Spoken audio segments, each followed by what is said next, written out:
Xin chào tất cả các bạn, xin chào và chúng ta lại đến với nhau trong một cái video mới. Và trong cái video này thì tôi sẽ tiếp tục giới thiệu đến cho các bạn cái tư duy gọi là tư duy newness, cái sự mới mẻ và cái trí tuệ của sự mới mẻ. Thì đó là một trong những cái chúng tôi tìm ra được trong cái hành trình mà 5 năm vừa rồi. Thì kết nối này, rồi mời gọi, phỏng vấn, kết bạn với những chuyên gia rất là nổi tiếng ở trên toàn cầu, và tính tới cuối tháng 5 rồi tháng 6 vừa rồi thì chúng tôi đã phỏng vấn với lại hơn 1.300 người ở 125 quốc gia khác nhau ở trên toàn bộ 7 châu lục. Và cái hành trình đó nó cũng xuất phát khá là ngẫu nhiên. Các bạn đến bây giờ vẫn cảm giác là không thể tin được mình đã có một cái hành trình như vậy cùng với lại bà vợ của mình là Vivian. Bởi vì trong cái mùa dịch Covid, lúc thấy mọi người rất là lo lắng về sức khỏe, về tương lai, về công việc, về cuộc sống, về bao nhiêu thứ khác nhau, thì hai vợ chồng mới kêu là ok, trong cái căng thẳng như vậy thì bây giờ mình làm được cái gì trong khả năng của mình để có thể lan tỏa những cái điều tích cực, đem đến những cái gì đó mới lạ cho mọi người. Và hai vợ chồng đều là những người làm kinh doanh, cho nên là rất tin vào cái sức mạnh của storytelling, là cái kể chuyện và những cái câu chuyện, cái stories. Và ví dụ lúc đó thì mới nói là ok, những con người rất giỏi thường hay được phỏng vấn để mà chia sẻ cái cách để mà họ biến chuyển một công ty từ trạng thái A sang trạng thái B để tăng trưởng, để thế này, để thế kia, để vượt qua khủng hoảng. Đó là những điều rất là đặc biệt. Nhưng mà chúng tôi không có hào hứng lắm với lại những cái câu chuyện đó. Bởi vì để đạt được một kết quả tốt cho một cái gì đó thì nó đòi hỏi nhiều hơn là một cái con người. Nó là một cái tập thể, nó là một cái tổng hợp của rất là nhiều cái yếu tố khác nhau để cấu thành ra được cái kết quả như vậy. Là bây giờ mình nghe và mình rập khuôn những cái mà họ được chia sẻ, biết đâu nó lại không có đúng cách, không đúng lúc và nó không phù hợp nữa. Thế là hai vợ chồng mới nói là ok, nhưng mà những người giỏi như vậy chắc chắn phải có những cái công thức khiến cho họ trở nên giỏi đặc biệt. Tự nhiên đây có con chim gì rất dễ thương đó. Thì vì cái gì đó là cái khiến cho họ đặc biệt, và mình muốn tìm hiểu sâu hơn về cái như vậy. Thế là hai vợ chồng mới nói là ok, mình muốn hỏi cái hành trình họ lớn lên nó như thế nào, giấc mơ của họ ra làm sao, rồi từ cái hành trình lớn lên đó, từ cái giấc mơ đó họ đã học gì, họ ăn gì, họ chơi với ai, họ suy nghĩ như thế nào, họ tìm cách phát triển bản thân của họ để trở nên tốt đẹp hơn và giỏi hơn mỗi ngày ra làm sao, để mà chia sẻ cái suy nghĩ đó, cái câu chuyện đó đến cho mọi người. Đó, thế là mới mời gọi, và từ từ từ một người có, thì hai người có, rồi tới 10 người có, tới một lúc nói lại wow, cả một cái hành trình mình có cả ngàn người mình đã phỏng vấn. Thì bây giờ cái bài học gì mà mình có thể chia sẻ lại cho người khác trên cái câu chuyện này? Đang trò chuyện với các bạn thì có một bạn chạy đi vào và đậu xe, cho nên là cũng bà con với nhau trong quê hết, cho nên là mình dừng lại để mình trò chuyện á, thì mình tiếp tục nha. Thì qua 1.000 mấy trong cái câu chuyện như vậy mới nói là ok, cái bài học gì từ những người đặc biệt như vậy mà mình có thể đúc kết mà lan tỏa chia sẻ cho mọi người. Thì lúc đó hai vợ chồng mới dành rất nhiều thời gian để mà lắng nghe lại từng cái câu chuyện một, lắng nghe từng cái đoạn quan trọng một trong những câu chuyện như vậy, mới rút ra là wow, những người này có một cái tư duy mà hai vợ chồng đặt tên nó luôn là tư duy là newness, là cái sự mới mẻ. Là bởi vì họ không có ngại bất kể cái sự thay đổi nào hết. Họ không có ngại cái sự gọi là, họ không có thích cái sự rập khuôn, họ không có thích lặp đi lặp lại những cái gì đã từng làm qua, và thậm chí những cái gì đã từng làm qua sẽ họ tìm cách để mà cải tiến nó hơn, để làm cho nó được đặc biệt hơn, được tốt đẹp hơn, được hữu ích hơn, được hiệu quả hơn, được cái gì đó nó hơn, và luôn luôn ở trong cái tâm thế là như vậy. Đó là cái tư duy của họ. Họ sẽ tìm cách để nhìn và nhìn ra được những cái thứ mà người khác chưa nhìn được, hoặc là nhìn những cái mà người khác bị bỏ qua mà không nhìn thấy. Đó, thế là hai vợ chồng mới lấy cái tư duy newness đó, mới đi quay ngược lại những cái giáo sư ở trường Harvard, Stanford, Oxford, Henley, rồi Duke, rồi những cái trường đó, để mà hỏi là wow, bây giờ tôi có một cái tư duy như vậy, tôi có một cái nghiên cứu như vậy, tôi có một cái lượng database như vậy, từ những cái người mà chúng tôi phỏng vấn ở trên 125 nước như vậy, tôi nghĩ là cái thông tin này nó đủ cái độ gọi là đủ cái độ phủ rộng của nó để mà mình có thể cùng nhau nghiên cứu.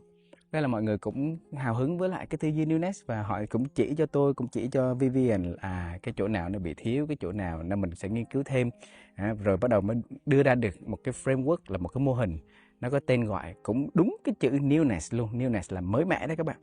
Và hôm nay tôi sẽ chia sẻ cho các bạn một cái chữ đầu tiên trong cái tư duy Newness, cái sự mới mẻ đó là chữ N. N ở đây là cái gì? Và mà tất cả những người mà giỏi, xuất sắc, họ đều có cái tư duy Newness ở trong người của họ, và đều rất giỏi ở cái chữ N này, bởi vì nó là thứ bắt đầu cho cả một cái tư duy, cho cả một cái hành trình để mà có thể trở nên khác biệt. Vậy cái chữ N đó là cái gì?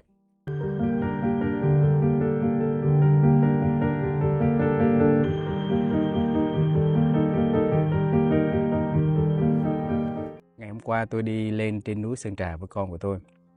Thì bình thường sẽ chạy ô tô đi lên rồi đi lòng vòng trên cái đỉnh núi Sơn Trà đó. Thì tôi mới nói là tôi muốn kiểm tra cái thể lực của đứa con của mình ở cái tuổi 16, bắt đầu đi vào lớp 11 sau cái hè này. Thì người ta nói 16, 17 là tuổi bé gãy sừng trâu. Mà mình thấy mình không biết là nó có bẻ được cái sừng trâu hay không, nó có đủ khỏe mạnh hay không, mình cũng muốn thử xem thử. Thì mới nói là ok con trai, mình đi xe lên cái đỉnh núi Sơn Trà, rồi mình đi lòng vòng trên cái đỉnh núi đó bằng xe thì nó rất nhanh, nó rất là tiện. Nhưng mà trong cái nhanh với cái tiện đó mình sẽ không biết mình khỏe như thế nào. Hay là bây giờ con với bố mình sẽ đậu xe ở dưới chân núi, và mình sẽ đi từ bên này núi qua bên kia núi. Và tổng có khoảng thời gian mà đi nó sẽ mất khoảng 4 tiếng đồng hồ ở cái độ cao là 600-700 m gì đó. Thì đứa con nó cũng hơi ráng chứ, mình mới kêu chứ wow, mình chưa bắt đầu mình sẽ không biết được mình làm được hay không.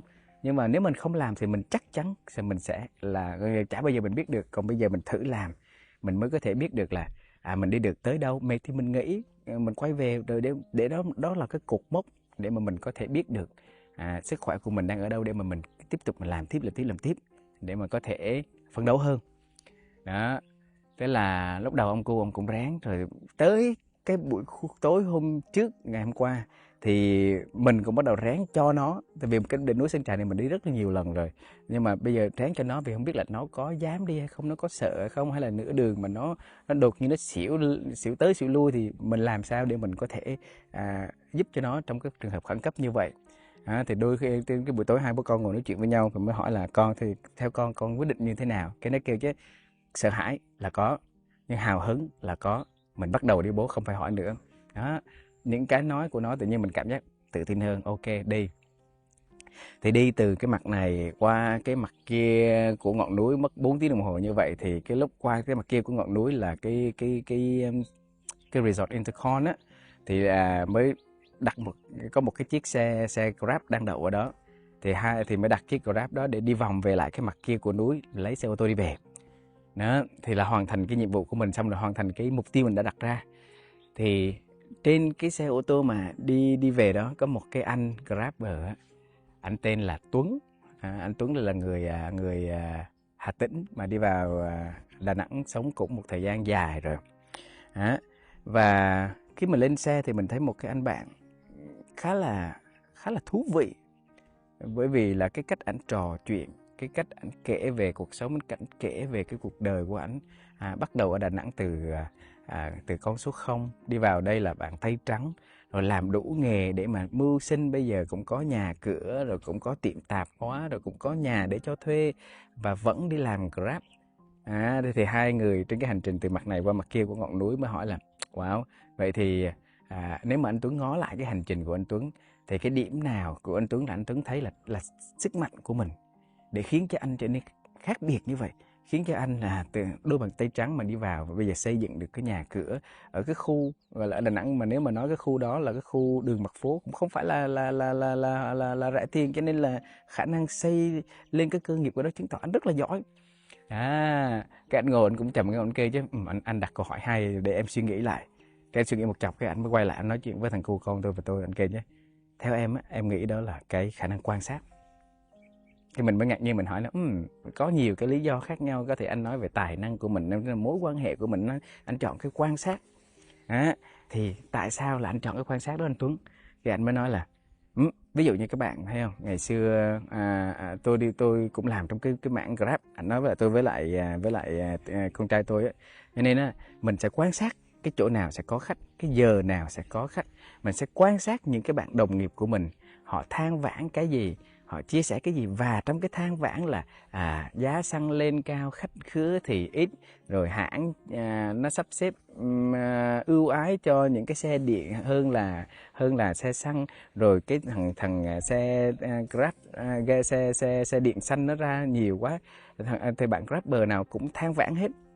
Mình quan sát cái than vãn của họ, mình quan sát cái lo lắng của họ để mình định hướng xem thì cái tương lai của mình là như thế nào. Nhưng mà đồng thời mình cũng quan sát cái tính cách của họ. Anh chia sẻ đó, quan sát cái tính cách của họ để xem thử họ than vãn đó rồi họ làm cái gì. Anh kêu chứ nó than vãn đã đời xong nó đóng cửa xe lại, nó ngồi mới lạnh, nó ngồi nó chơi game, nó ngồi nó coi World Cup, nó ngồi nó đổ đá banh. Cái rồi ngày mai nó lại tiếp tục chạy xe và nó chạy giống như là để chạy cho có trong một ngày. Còn em á, em sẽ chạy bằng cách là em kiếm sống ở trên đó, mặc dù em đã có cái cơ ngơi, có cơ sở, có điều kiện, nhưng mà em muốn kiếm sống, em muốn làm thêm ra được những cái của cải vật chất để phục vụ cho cái cuộc sống cá nhân của mình, cuộc sống gia đình của mình. Đó, cho nên em phải quan sát được cái chỗ nào là cơ hội, chỗ nào em kiếm được tiền và chỗ nào em kiếm được nhiều tiền hơn những cái bạn khác. Nếu bạn nói là hàng tháng á, là anh vẫn chạy xe Grab mà anh kiếm được 10 mấy, 20 triệu, 20 mấy, 30 triệu là bình thường. Những tháng cao điểm 30 triệu là bình thường. Trong khi những bạn kia kể cả tháng cao điểm cũng tàn vài triệu. Đó. Rồi anh nói là anh sẽ quan sát cái người khách để xem thử người khách đó thích nghe cái nhạc gì, thích cái cảm giác là chạy xe ra làm sao, thích đi nhanh hay thích đi chậm, thích thưởng thức, thích được biết thêm chỗ này chỗ kia để anh chia sẻ thêm cho họ. Rồi cuối cùng để làm cái gì? Anh nói nè, khi mình quan sát như vậy, khi mà khách mình hiểu như được chăm sóc một cách tốt nhất á, thì họ sẽ truyền miệng với nhau. Anh kêu sau này có những cái khách ở Hà Nội tới, ở Sài Gòn ra, hay là bạn bè của họ đến là tự nhiên nhắn tin cho anh trước, kêu là anh là Dũng, anh là bạn của anh A, B, C, hay là chị là này bạn của anh, chị B, chị C, chị D gì đó. Là được giới thiệu để tìm Tuấn, bởi vì Tuấn chạy xe rất dễ thương và Tuấn kể chuyện rất là dễ thương, và cái tính chuyên nghiệp của Tuấn mọi người thích. Đó là tự nhiên là có khách thôi. Anh kêu là đôi khi là tắt app để chạy mà chạy tiền tươi tóc thật của mình riêng nữa. Đó. Và mình ngồi cảm giác là wow, đó là cái cốt lõi đầu tiên để tạo ra những con người thành công và những người đặc biệt. Và nó là chữ N đầu tiên của tư duy Newness đó. Chữ N đầu tiên nghĩa là bắt đầu là chữ notice, là nhận ra. Mình nhận ra cái sự khác biệt, mình nhận ra cái sự mới mẻ, mình nhận ra sự thay đổi, mình nhận ra cái gì đó mình chưa nhận ra. Cho nên là nó nguyên cái câu của cái chữ Newness đó, cái chữ N đó là notice one new thing per day, là nhận ra một thứ gì đó mới mỗi ngày. Và các bạn thấy không, cái sự quan sát, cái sự nhận ra đó, nó là kỹ năng, chứ không phải là tự nhiên tôi sinh ra tôi có cái gen đó để có thể nhìn ra nhiều hơn người khác, hay là anh Tuấn đó sinh ra có cái kỹ năng, có cái gen, cái di truyền để mà có thể nhận ra được nhanh hơn những người khác. No, nó là một cái kỹ năng để mà mình học cái cách nhìn chỗ này, học cách nhìn chỗ kia, học cách quan sát chỗ này, học cách quan sát chỗ kia để nhìn thấy được cái gì đó. Cái gì đó màu đỏ, cái gì đó màu xanh, cái màu xanh với màu đỏ nó đẹp như thế nào, nó xấu nó làm sao. Và đó là kỹ năng thì có thể học được hết. Có thể học được hết. Cho nên nó là cái bắt đầu của cái hành trình nếu mà bạn muốn xây dựng cái tư duy của sự mới mẻ, cái trí thông minh của sự mới mẻ, và cái tư duy giúp cho những người mà cực kỳ giỏi họ trở nên giỏi hơn nữa. Đó. Thì notice, tôi sẽ kể thêm một câu chuyện để mà các bạn có thể cảm giác cái chữ N nó quan trọng như thế nào nữa ha. Tôi sẽ lấy cái ví dụ là một cái người tên là Daniel Goleman. Daniel Goleman là người mà đem cho thế giới này cái kiến thức của emotional intelligence, nghĩa là trí thông minh của trí tuệ cảm xúc đó. Và Daniel Goleman nhờ cái trí tuệ cảm xúc nghiên cứu của anh mà thế giới nó tạo dựng ra được cái sự hoàn thiện giữa gọi là yin yang, giữa trắng và đen, giữa sáng và tối.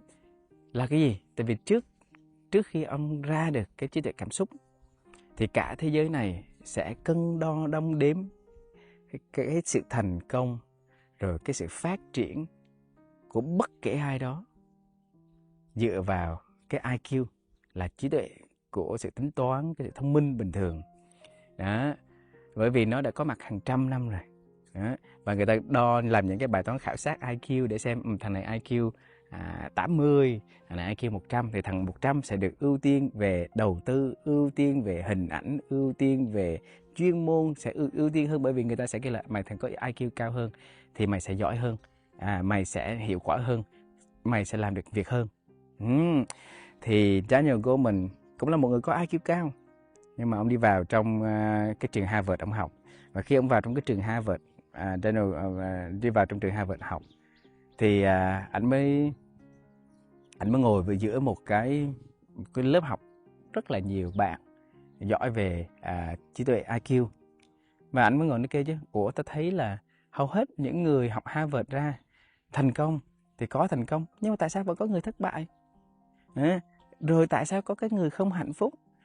Cứ mỗi năm mà alumni là những cái lớp mà đi quay về để mà gặp gỡ lẫn nhau thì có người thất bại, rồi có người ly dị, có người bất hạnh, có người thậm chí là tự sát nữa.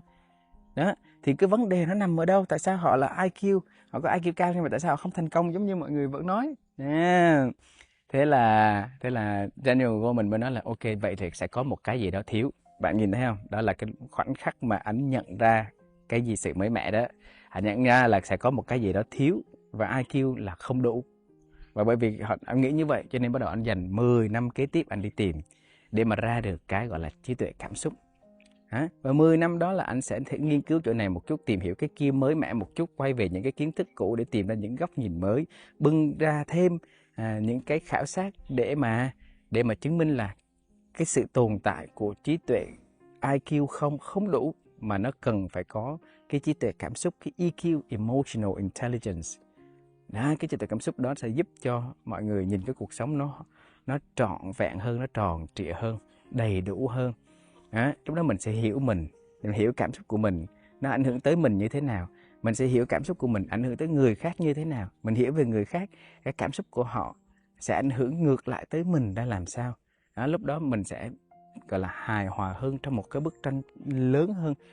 Và cái người lãnh đạo nhất định phải có được cái trí tuệ cảm xúc tốt, bởi vì anh phải lãnh đạo rất là nhiều người ở nhiều cái văn hóa khác nhau, tôn giáo khác nhau, suy nghĩ khác nhau, gốc gác khác nhau, rồi giới tính khác nhau.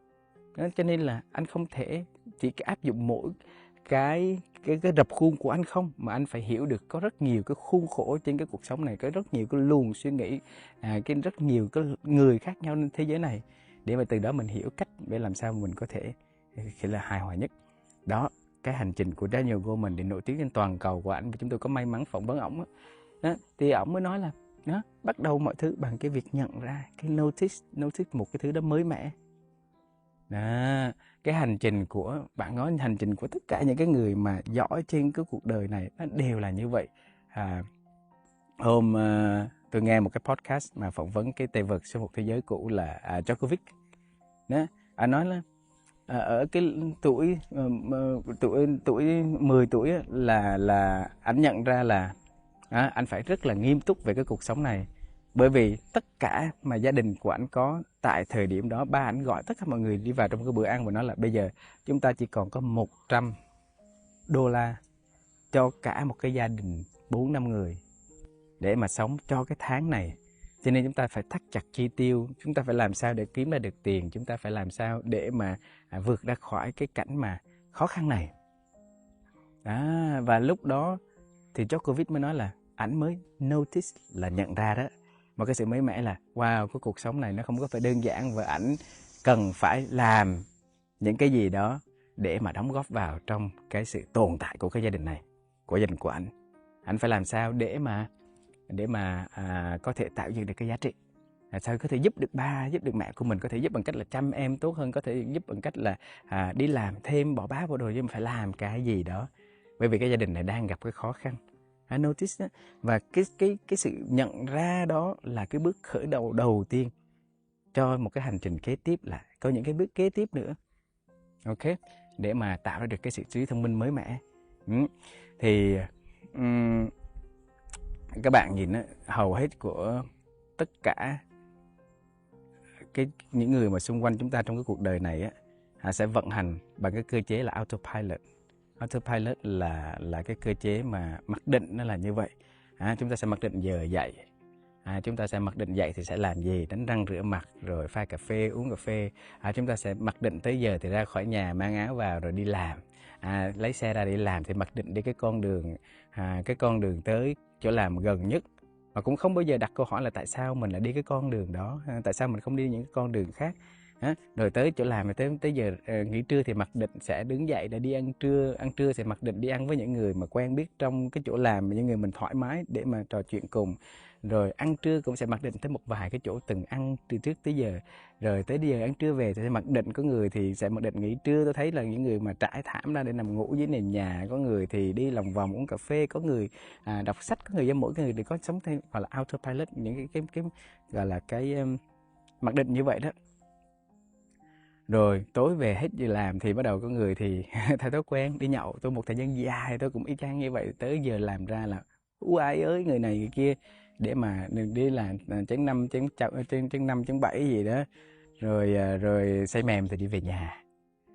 Hầu hết chúng ta đều đi theo một cái cơ chế là tự động như vậy đó. Và bởi vì khi mình ở trong cái cơ chế tự động như vậy, hầu hết con mắt của mình nó sẽ không có khả năng để nhìn những cái mới mẻ. Thì có cái gì mới mẻ đâu để mà nhìn. Đi con đường thì một cái con đường, tới giờ một phát là đứng dậy để mà đi, tới giờ một phát thì đứng ngồi khỏi cái máy tính để đi làm, để đi kiếm cái đồ ăn, một phát lại đi về nhà, một phát là đi nhậu say, một phát là đi về nhà ngủ, ngày mai lại tiếp tục như thế, ngày mốt lại tiếp tục như thế đó. Nên notice cái khả năng nhận ra cái quan sát của mình nó sẽ bị ì ạch ở một cái độ tuổi nào đó, nó sẽ bị ì ạch. Rồi quay qua cái công việc của mình. Cái công việc của mình nó cũng sẽ, các bạn thường thấy là ví dụ mình học ra mình đi làm cái gì đó, một cái thói quen là làm quen là quen tay, làm hỏi quen tay, tự nhiên thành chuyên gia, thành chuyên môn. Và bởi vì mình là chuyên gia về chuyên môn, mình sẽ làm miết cái đó. Mình được cập nhật thông tin về, nếu mà làm nhân sự thì được cập nhật thông tin về lương bổng, về luật nhân sự, về này kia, rồi đi hoài như vậy. Mình sẽ trò chuyện với ai? Những bạn trong cái mảng nhân sự, sếp mình, đồng nghiệp của mình, những công ty khác, để phục vụ cho cái việc mà mình có thêm kiến thức, phục vụ cho cái công việc của mình, phục vụ cái chuyên môn của mình. Và bởi vì như vậy, cái cách suy nghĩ của mình trong công việc nó cũng lặp đi lặp lại, cũng bị autopilot. Thì rất khó để mà có thể mở ra và nhìn những cái gì đó, một cái góc nhìn mới mẻ, đúng không? Và bạn bè cũng như vậy. Bây giờ nói thử những cái gu khác. Bởi vì chúng ta là cái vận hành bởi cái cơ chế mà tự động mà lặp đi lặp lại như vậy. Thậm chí này, uống cà phê mình cũng sẽ uống cái món gì đó. Vào quán cà phê mình cũng sẽ chọn những cái quán mình quen, mà ngồi những cái chỗ mà mình thân thuộc đó. Thì lấy cái gì ra có sự mới mẻ trong cái cuộc đời này? Mà nếu mà mình không có những cái sự mới mẻ trong cuộc đời này thì làm sao để mình cơi nới ra những kiến thức mới, những cái trải nghiệm mới, những kinh nghiệm mới, những con người mới. Có nhiều bạn kêu là tôi sẽ đi du lịch, tôi đi rất nhiều, tôi đi chỗ này chỗ kia rất nhiều. Nhưng mà đi đến và làm cái gì ở chỗ đó mới là đặc biệt. Mình đi với ai? Lúc nào cũng đi với một cặp nhóm đi chung như vậy. Tới 1 giờ tôi thấy là rất nhiều bạn là đi rồi xong tới giờ là lên xe cái rồi giọt lên những cái chỗ để mà tìm hiểu ra tìm hiểu chỗ này chỗ kia, rồi tới giờ đi ăn trưa, cái tới giờ đi nhậu, cái rồi 1, 2, 3 vô, rồi xong cái về nhà ngủ, ngày mai đi chơi tiếp. Tuy đi chơi đó nhưng mà có cái gì để nảy nở ra ngoại trừ là ăn nhậu và gọi là có một chút giải trí, đúng không? Nên là phải có những cách để mà bẻ gãy ra cái rập khuôn của mình. Thì cái newness, cái tư duy newness là cách để mình bẻ gãy cái rập khuôn của mình. Ở đây là làm cái gì? Có thể cách nào để mà mình đi những cái con đường mà khác để đến chỗ làm được hay không? Hay là trên cái con đường mà bạn vẫn đi như vậy đó, bây giờ mình thử tập nhìn những cái xung quanh đường. Mình đã quan sát mà, mình đang học cách nhìn mà. Có cái gì trên con đường này, ở hàng quán này mà ngày hôm qua không có mà mình không thấy hay không? Đó là lúc đó mình bắt đầu mình tập nhìn. Hôm nay cái nhà này mới sơn nè, hôm nay cái quán này mới mở nè, hôm nay cái bà chủ này có vẻ khó chịu nè, hôm nay con đường có vẻ rộng rãi hơn. Đó là nếu mình còn đi con đường cũ. Còn nếu mình đi con đường mới thì học cách để mà làm quen với cái con đường mới đó. Nó dẫn mình đi, nó nhanh như thế nào, nó chậm, nó làm sao, nó khó chịu chỗ nào, nó không khó chịu chỗ nào, tại sao mình khó chịu, tại sao mình không khó chịu, tại sao mình nhận ra được cái điều đó. Bây giờ tại sao mình phá vỡ cái thói quen được của mình để mình đi cái con đường này. đúng không các bạn? Đó là những cái cách để mà mình phải học đó là về cái lập trình của mình. Tới giờ ăn cũng vậy, có nhất thiết hôm nay mình phải đi ăn hay không? Mình phải cho con người của mình phá vỡ bằng cách là ok, hôm nay tôi muốn nhịn đói đó, hôm nay tôi muốn nhịn đói đó, để làm cái gì? Tôi không cho cái bộ não của tôi kiểm soát tôi là tới giờ là phải đi ăn. Tôi là chủ của nó. Hôm nay mày phải nghe tao, tao không muốn đi ăn đó, mày làm gì tao?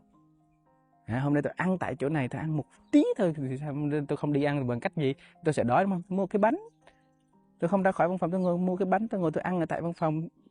Hay là tôi là người ngày nào cũng ăn ở văn phòng nên tôi sẽ ra khỏi văn phòng mà tôi ăn cái bánh ở ngoài công viên. Đó, tùy mỗi người sẽ có một cái cách khác nhau, như phá vỡ cái lập trình quen thuộc của bạn. Rồi, mà cái lập trình khó nhất nữa là cái lập trình với những người mà mình vẫn thường xuyên dành thời gian cùng. Đó, thì hay là những cái gì mình dành thời gian để mình đọc. Thì tôi có phỏng vấn một chị tên là Soyeon. Soyeon là CEO của một cái công ty tên là Kenobi. Kenobi là một công ty về education tech. Chỉ làm những cái platform của AI để mà giúp cho cái việc đào tạo được hữu dụng hơn, và sử dụng cái mobile phone để mà được đào tạo, được training cho nhiều người nhiều hơn nữa. Và một cái tham vọng rất là lớn, và chị service cho rất là nhiều công ty lớn nhỏ khác nhau trên toàn cầu. Thì chúng tôi có may mắn là được phỏng vấn Soyeon, mà còn được đồng hành với Soyeon để đem cái platform đó đến với khách hàng của mình. Thì hôm tôi phỏng vấn Soyeon mới nói này: Hà, một trong những cái tập luyện của tôi mà tôi thích đó là một năm tôi sẽ đi vào trong cái website của tụi KKK. KKK, nếu mà các bạn không biết thì đó là một cái tổ chức mà nó gọi là racist là ở đây là họ rất là phân biệt chủng tộc. Phân biệt chủng tộc, họ rất là phân biệt người da màu. Và họ tin là cái người da trắng là cái chủng tộc mà là chủng tộc thượng đẳng ở trên trái đất này, và tất cả những cái chủng tộc khác thì không là phải nằm ở dưới cái người da trắng hết. Và khi tôi nghe Soyeon nói như vậy thì tôi rất là ngạc nhiên. Tôi mới hỏi là Soyeon, tại sao bạn lại suy nghĩ như vậy? Tại sao bạn lại suy nghĩ như vậy? Tại sao bạn làm cái điều đó? Nó cho bạn được cái gì? Soyeon mới nói nè: bởi vì mình rất là dễ để suy nghĩ theo cái quan điểm cá nhân của riêng mình. Mình rất là dễ để mà phán xét người khác. Mình rất là dễ để mà bỏ một cái thứ gì đó khi mình đọc và mình cảm giác cái này nhảm nhí, mà mình không đọc nó. Mình rất dễ để mà để cảm xúc lấn lướt và nói là tôi ghét người này, tôi ghét người kia, tôi không thích người này, tôi không thích người kia, tại sao người này làm điều này, tại sao người kia làm điều kia. Đó. Và đó là bởi vì mình để cho bộ não của mình lấn lướt và kiểm soát mình, kiểm soát cảm xúc của mình, kiểm soát cái suy nghĩ của mình, kiểm soát cái hành động của mình, kiểm soát cái kết quả của mình sẽ làm, những cái gì mình sẽ làm. Cho nên biết nó là như vậy, nên là biết là mình sẽ không thích cái tư tưởng của cái nhóm KKK này, biết mình sẽ không thoải mái trong cái việc đọc những cái gì họ chia sẻ, biết những cái đó nó sẽ gây ra những cái cảm xúc khó chịu, những cái suy nghĩ khó chịu. Nhưng mà chị mới nói là mình phải bắt mình ngồi đó để đọc. Chị nói là chỉ dành 1 ngày trong 1 năm để đọc tất cả những cái gì mà chị có thể đọc được trong cái ngày hôm đó, được chia sẻ bởi cái nhóm KKK.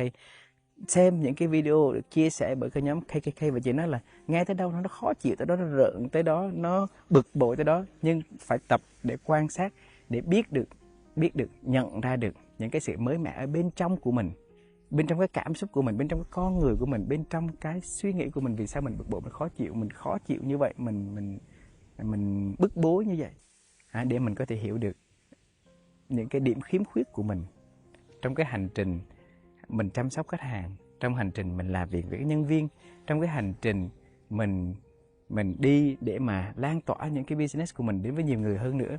Bởi vì trên cái hành trình đó chắc chắn sẽ có những người không thích mình, chắc chắn sẽ có những người họ chia sẻ những cái tư tưởng và những cái phản biện mà nó không có gọi là thuận với cái mong muốn của mình.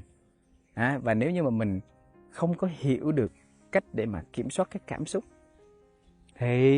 thì chắc chắn là mình sẽ có những cái lời nói bổ bả, những cái hành động nó không đúng, và nó sẽ gây ra những cái hối tiếc sau này, đúng không?